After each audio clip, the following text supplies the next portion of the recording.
точно ти. Искам да ме чуеш внимателно. Прекаленото мислене няма да промени нищо. Ами ако е илюзия, можеш да прекараш часове и дни в безкрайни сценарии.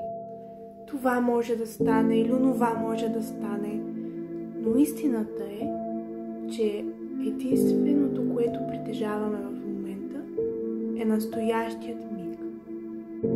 Това, което се случва сега, е единственото, което има значение. Спри за момент, поеми си дъх, успокой ума си и помисли какво си причиняваш.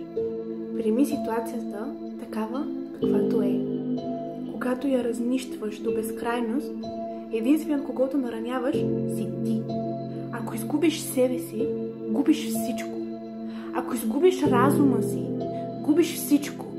Не позволявай на емоциите ти да те завладява до степен, в която да те откъснат от здравия ти разум.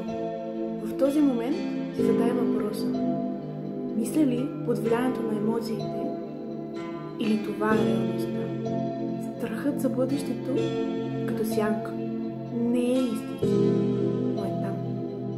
Можеш дори сам да го превърнеш в реалност, ако му позволиш да те води. Замисли се, сянката ли води човека или тя ходи след него. Вместо това можеш да избереш друго, да търсиш решения, вместо да се вкопчваш в проблема.